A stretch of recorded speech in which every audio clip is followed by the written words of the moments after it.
Okay, so now we're going to talk about Buddhism from chapter 9, and just as we separated the last chapter into two sections, because Christianity and Buddhism are two very different religions, although they did, of course, emerge and flourish in some of the same time period, and so we talk about them kind of in a historical way at the same time, but I wanted to give a fair treatment to each in its own right.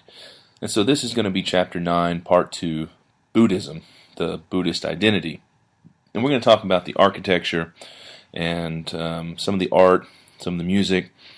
And of course you want to read what's in your text. That is extremely important. And this again supplements, it kind of builds upon, adds to, strengthens what's in your book. You wouldn't be able to replace what's in the text by what I'm going to talk about here, but I'm going to kind of help paint the picture so that we can understand Buddhism in its context. Now, the stupa is, of course, an architectural structure. The stupa has three main functions. As a reliquary, and if you don't know what that is, it's just kind of like a shrine or something that holds sacred stuff, like an urn, kind of like a shrine. This is similar to an urn in this sense, but this is on a bigger scale. So the stupa has three main functions. It can be a reliquary, which contains the Buddha's ashes or some other symbol of his dharma, as it also serves as a memorial marking for the location of an event in the Buddha's life, maybe a place he preached or something happened there, according to the tradition, in his life, and so they would erect a stupa. And also as a votive offering. He's kind of dedicating this architectural structure to Buddha or to, divinity or whatever. In each of these functions, though, the stupa acts as a symbol, imitating concepts belonging to the metaphysical order of reality. And so it has to do with something beyond, dealing with the sacred. So when the Buddha entered parinirvana, which basically he dies and breaks out of, life and death and enters into this place of nirvana, his body was cremated and the ashes were collected. 8 kings quarreled over their possession until the Brahmin priest Drona restored peace by dividing the relics into 8 portions. And so there were, according to the tradition, there were 8 kings that all wanted part of the ashes.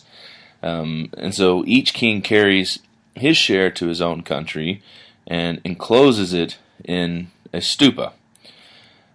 Drona also erected a stupa to enshrine the vessel that had held the ashes, and then the villagers who lived there close to the site of where Buddha was cremated, they built another stupa, a 10th stupa, to contain the embers of the cremation fire. Now, as we had talked before about the emperor, or King Asoka, who kind of was the Constantine of the East, he takes Buddhism and runs with it to spread it and to flourish in India and Asia. And so what he ends up doing is recollecting all these ashes and then dividing it into 60 to 80,000 separate parts, and they spread this collection of ashes all over India and Asia, and in each one of those places they build a stupa with a little bit of Buddha's ashes in each one, according to the tradition. And so the stupa becomes a symbol of Buddha's divinity, an emblem of enlightenment and nirvana. The stupa represented many things in the Buddhist tradition. It stood for the axis mundi, which means the center of the universe. It symbolized the parabana of Buddha. It was a repository of relics of Buddha and other monks. It was a place of veneration, worship, and pilgrimage for monks and laity. The Mahaparinibbana Sutta suggests that the practice of erecting funerary mounds over the bodily remains of kings predated Buddhism. However, there are no references to such a practice in Vedic literature. The earliest surviving stupas are, in fact, associated with Buddhism. There are several kinds of stupas, Buddhist stupas. Chief among them was the circular stupa, which was most popular during the time of Asoka. The circular stupa came into use quite early in the history of Buddhist architecture. Emperor Asoka, perhaps responsible for giving this structural form a religious status. Besides the circular stupa, the apsidal shape also played an important role in Buddhist architecture in India. The apsidal stupa embraces comparatively a wider area of distribution than the former circular one, in spite the fact that both originated practically in the same time period. Now, there are three main groups of apsidal stupas, as apse in the form of semicircle, an octagon, and apse formed by a row of pillars within an oblong plan. The last type of Indian Buddhist stupa is the quadrilateral stupa. Its character is mostly without pillars, their dimensions being comparatively smaller. Now, you've got the stupa, which is the place that contains the relics or the ashes. It's the place of veneration and worship. And then kind of in front of it, as you can see in the image that I've put here, you've got what they call the Torana. And so the Torana is this sort of archway leading to the stupa. Compared with the forbidding aspect of massive walls and imposing portals, the Toranas are light in build and in effect, and serve merely as ornamental approaches to the city gates. Sort of, even when you're approaching the stupa, you see the Torana, and it's very distinct. You see it, and you recognize, well, this is welcoming. This is not, very imposing, but you can see it from a distance, and you almost feel drawn to it. You want to walk through it. So under certain dynasties, the Asokan stupas were enlarged with the earlier brick, and wood works were replaced with stone works. For instance, Sanchi stupa was enlarged to nearly twice its size in 150 BC, and elaborate gateways were added later. The Sungas also built the Toranas, or gateways to the stupas. An inscription at the Barhut stupa indicates that the Torana was built during the reign of Sungas. These Toranas indicate the influence of Hellenistic and other foreign schools in the Sunga architecture. And so stupa is the mound containing the relics, the place of veneration, the place of worship. The Torana is the archway, the gate that leads you on the path to the stupa. Now we'll talk a little bit about the Gupta Empire, because they had a lasting effect and contributed a lot to the art and architecture and sculpture and things like that. The creation of the Gupta Empire, one of the largest in South Asian history, represented the struggle of the Gupta monarchs for political dominance over the various kings and rulers of northern India.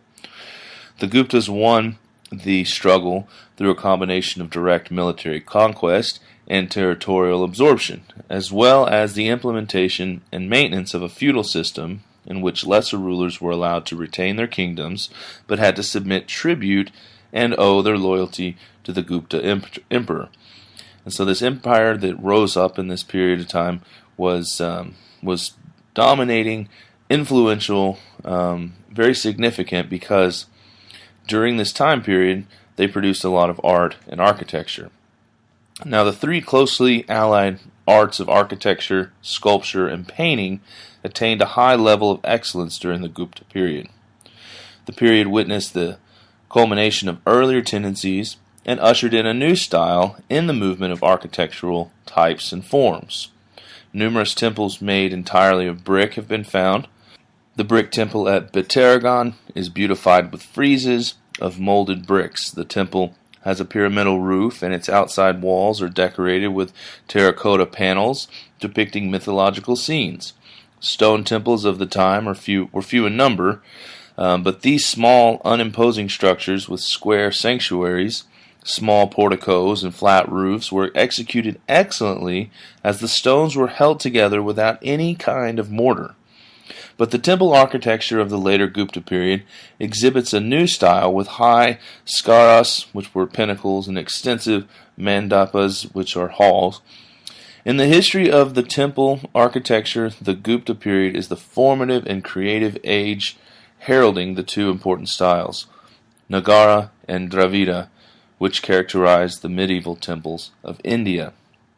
Now, significant to this period was also rock-carved architecture, gold and copper statues, and sculptures as well. Now, Buddhist art influenced every culture that it came in contact with, because whenever the religion became so, and the same thing with the West, with Christianity, everywhere that religion tends to go, artwork and expressions of worship and veneration and dedication to the religion begin to spring up in artistic forms. And so Buddhism had a massive effect on art and architecture in China and everywhere it went. The development and spread of Buddhism changed the look of Chinese architecture most dramatically. Introduced in the Eastern Han period, Buddhism had gained tremendous momentum by the 6th century and had spread to every part of China. Given the strong palatial and funerary traditions in China, many of the architectural innovations made in the name of Buddhism, such as the pagoda and the idea of the monastery, carried over to these and other areas of Chinese culture. Regimes of both the southern and northern dynasties built numerous Buddhist temples in their capital cities and in areas under their domain. During this time, Buddhist pagodas and temples could be seen everywhere. More than 30,000 temples were reportedly built throughout the domain of the Northern Wei, with 1,367 in the capital city of Luoyang alone. In addition, the rulers of the northern dynasties expended fabulous amounts of money on digging grottos and sculpting Buddhist images as Chinese architecture continued to combine with Indian and Western Asian architectural forms and styles. By the late 5th and 6th centuries, Buddhist architecture had become Chinese architecture. And a little bit about music, because just as we see the rise of hymns and chants coming up with Christianity, we see a similar movement in the rise of Buddhism and its influence on hymnography and chants. And in 400 AD, during the Southern Dynasty, Buddhist music was introduced from Tianzhu, which is present-day India, into China. Monks sang songs to attract audiences and spread Buddhist doctrines. Sometimes they sang they sang sermons that Buddha had preached. Chinese monks translated the Sanskrit songs into Chinese. Now, we have no way of knowing what Buddhist liturgical music was like in its purest form in ancient China, but we may probably assume that Buddhist music of China developed independently from that of India, since the music of China and the music of India were based on mutually incompatible systems. It is said that the obscurity of the Indian music was, indeed, one of the reasons why Cao Qi, a princely poet of Wei China, decided to compose Buddhist hymns in the Chinese musical idiom. Tibetan Tantric Buddhism regards music, both vocal and instrumental, as a most important means of preparing the mind for spiritual enlightenment. The standard monastic rituals, which vary among orders, consist of unaccompanied choral chants, instrumental hymns, and antiphony between instrumental ensembles and chorus, sometimes accompanied by cymbals and drums. Choral singing is quiet and in unison, though with occasional oblique organum and vocal drums. There are 3 main types of chant: parlando recitative in free or measured rhythm, the greng, which means hymn, measured syllabic strophic chants of limited range in various tempos and in dichordal or hexatonic scales, and biangs, which were sustained chants. And these were syllabic chants that were sung in very low register, consisting principally of an inflected monotone or interrupted occasionally by short phrases of 2 or 3 pitches. And so this is just not a very long lecture, of course. The chapter doesn't give as much attention to Buddhism as it does to Christianity, as you can see. But of course I wanted to separate them and give a little bit of, just kind of build upon what's in the text, go a couple of different directions with some things. And so there we have it, part 2, chapter 9, Buddhism, the Buddhist identity, dealing with art, architecture, and music.